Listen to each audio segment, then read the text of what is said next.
Hello everybody, this is Yoko's Anime Reactions, and this is going to be my review for My Hero Academia Season 6, Episode 23.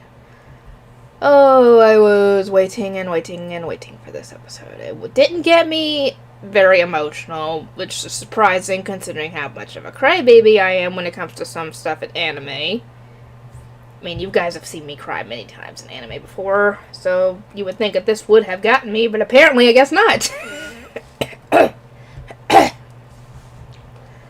Anyway, yeah, this is essentially Deku trying to get away from Bakugo and the others because they're trying to bring him back, and he doesn't want to go back because he worries that if he's there, he's going to put everybody there in danger because All For One will come after him.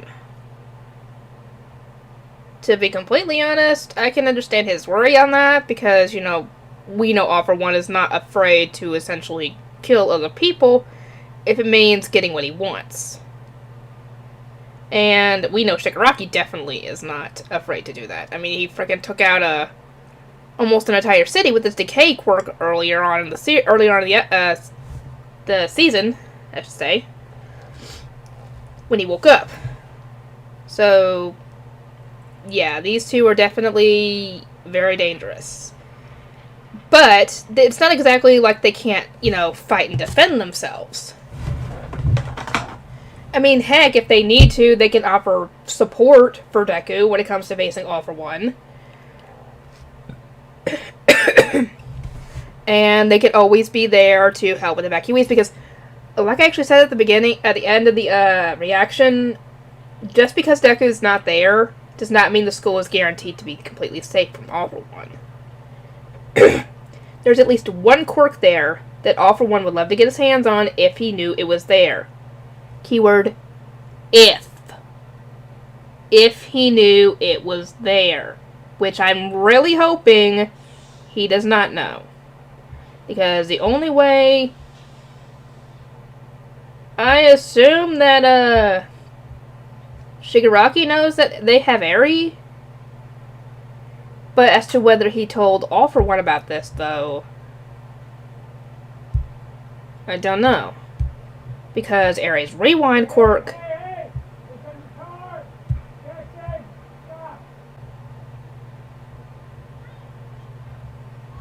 but yeah, Eri's rewind quirk would be the closest thing that All For One would have to getting his face back. If that was what he was looking for. But essentially it's a I guess an auto heal quirk, if you want to call it that. If you wanted to think of it like that. But yeah, essentially it's a quirk that All For One would love to get his hands on. And thus, if he knew Eri was there at the school, that school would automatically be in danger just from her being there. So Deku being there would not add much to the situation, considering he's already a target for All For One. So if something All For One is already there, it's not going to hurt it if something else he wants is already there. So he's not helping them by staying away from that school. What he needs to do is to be there. So that way, if All For One decides to come after the school, if he, you know, knows about Eri and goes after her, he'll be able to protect her. Because that little girl needs to be protected. She's already been through enough with Overhaul. She doesn't need to be getting out of that and then just to be thrust back into having her quirk stolen. No. No, don't put the little girl through. I really didn't need to have those on. Anyway. But yeah, Deku's thinking is understandable, but at the same time, that kind of that makes his plan null and void, essentially. Because like I said, if any of the quirks are there that All For One's gonna want, then it's not going to matter if he's there or not. He's still going to go after there. So his best bet would be to be there to help the others defend the school if and when All For One shows up. Because eventually he'll figure out about Eri through Shigaraki, because Toga saw her, I'm assuming. Or they know about the rescue mission is what I mean. They know the reason, or I'm assuming they know of the reason why the heroes showed up at Overhaul's place. Because, I mean, why else would they show up to... As long as they weren't doing anything bad, because they didn't have Aerie or the quirk canceling stuff, then they would have no reason to really go after Overhaul and the others. Because, other than that, all we know is that they were just doing regular Yakuza stuff. Not enough to warrant a big-scale raid like that. I don't know. I could be wrong. Let me know. But, yeah, sure enough, they probably would have figured out eventually how they were able to make those quirk-canceling bullets. And the ones to reverse the process. Because I'm sure they had both cases as far as I know. They had the ones with the quirk-canceling bullets and the ones that reversed the process. So surely they figured out the ones that reversed the process. Or at least the doctor probably did. And they probably figured out that maybe they were made... Because, I mean, the heroes were able to figure this out. That they were made from a person. A person's quirk. So... that would be something that All For One would be interested in if they were to figure out that they were made from a person, and thus Overhaul had a person there with a quirk that could get rid of quirks or reverse the process. And if the heroes were there going after Overhaul, then surely to God they were also after the same person. And I'm sure that Toga and both Toga and Twice noticed Deku with Aerie on his back fighting Overhaul. I mean, they were freaking watching the whole thing.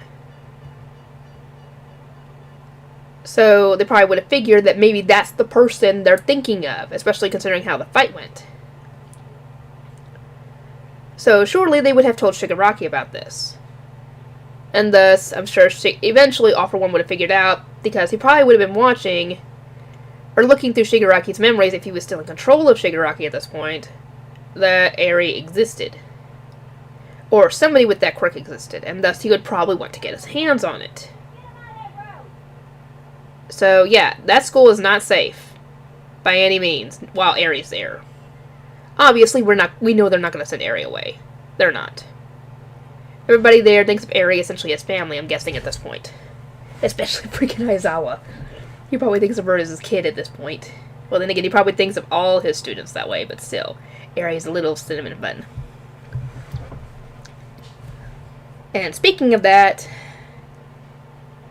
yeah, that hurt when Deku said, essentially, that she doesn't need me to make the candy apples for her anymore. Dude, she needs you for more than just those stupid candy apples. It was because of her, it was because of him, and the others, that she was even saved from that hellhole that Overhaul had her in. And essentially it was because of Deku that she is now safe and now has better control over her quirk because of it.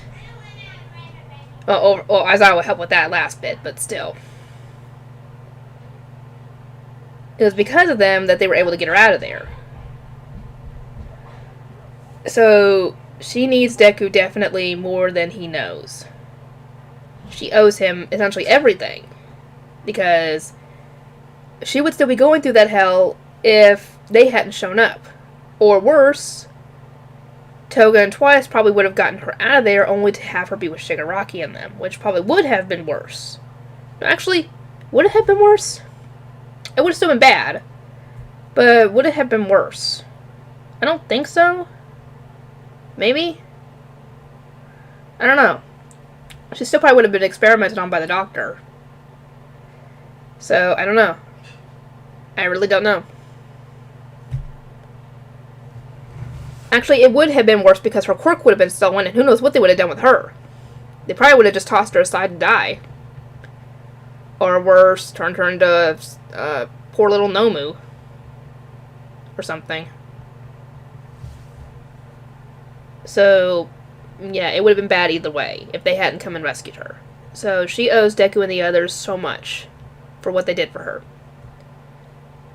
And I'm sure if she could, she would tell him so herself. That she owes him everything.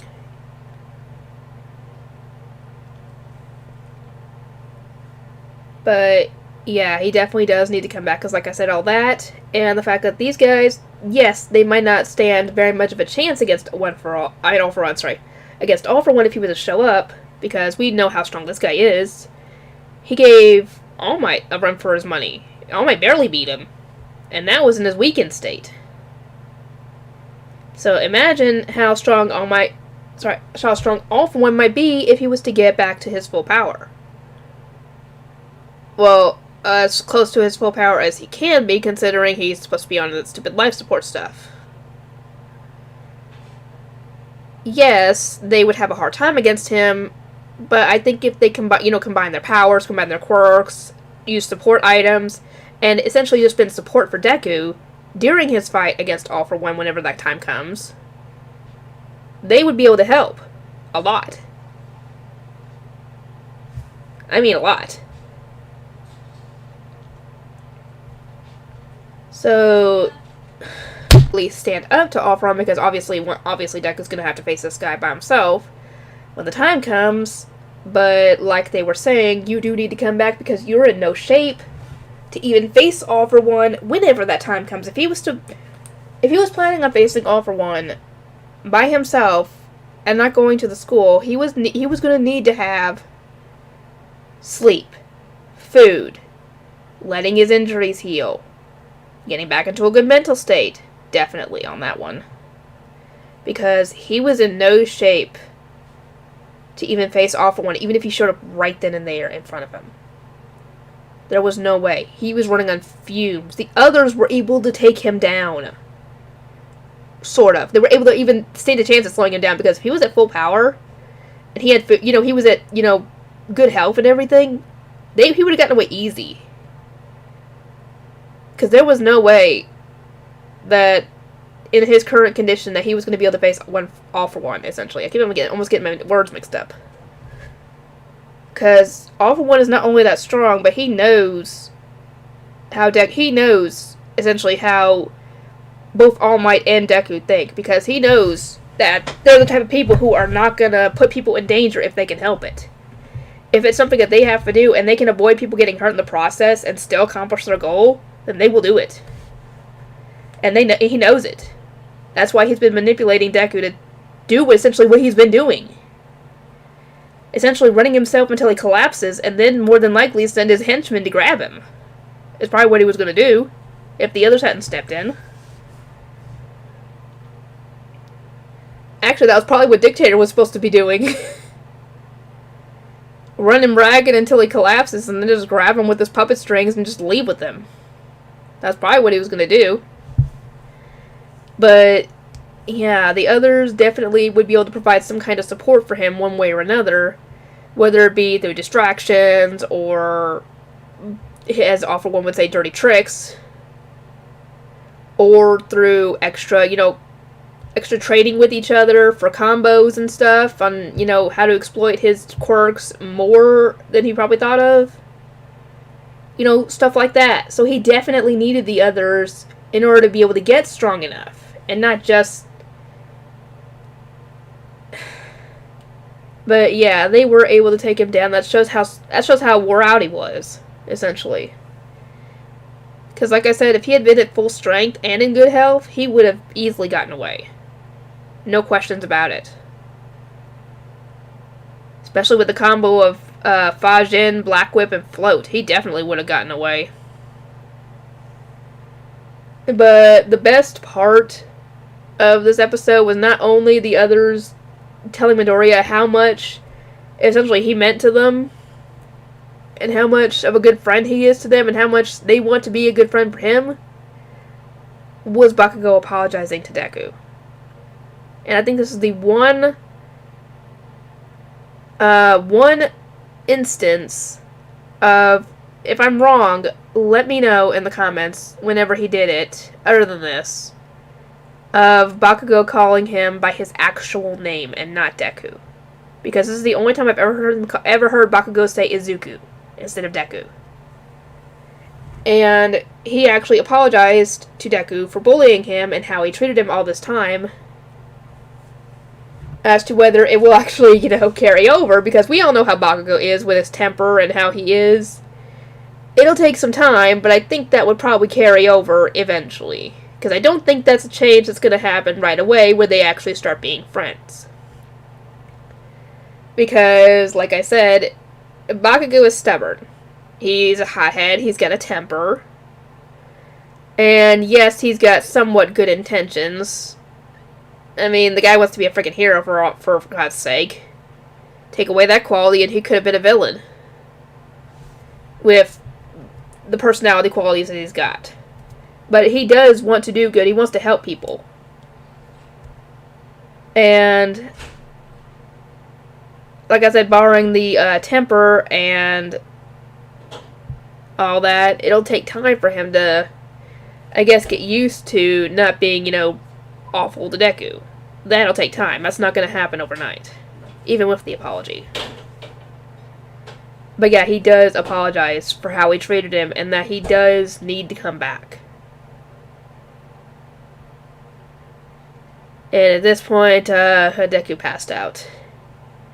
After, breaking down crying, and I don't blame him, considering this is the first time he's ever gotten an apology from Bakugo, a somewhat sincere one, I might add. At least from what I can tell, he was sincere about it. If I'm wrong, let me know. Or what you think about this situation, because like I said, that would take time for him to for that apology and all that to take effect. Because, like I said, something like that does not happen overnight. Besides, I think that whole rudeness of Bakugo's and how he treats people it's just how he is. I don't think he's gonna be bullied to Deku anymore. He's just a rude guy. That's just how he is. He's blunt, which can be confused as being rude, but still he is kind of rude at times. But yeah, I think that would be what got everybody emotional, as well as everybody else, and what they said to Deku. And what surprised me actually was, when Midoriya woke up again, they had gotten back to UA at this point, and we actually got to see what was under 13's bodysuit, or at least the face anyway. And I was like, I was not expecting that, because to be honest, I didn't even know what kind of body was under that suit. I figured there had to be some kind of body. I just didn't know what it looked like or anything. And we can see that the security has been beefed up, but the bad thing is that wall, no matter how high you make it, is nothing to someone who could easily just do like what Deku does and use Black Whip to just pole vault themselves over the wall. Unless that thing is made of, unless that thing can emit, like, core-canceling, emissions or something, they are gonna have a hard time keeping All For One out. And I'm assuming it does.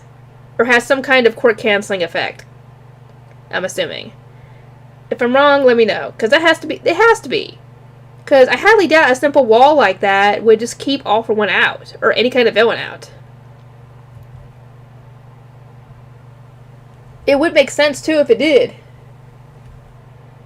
Anyway, but yeah, once they get inside, the bad thing is that obviously the civilians in there are not wanting Deku in the building.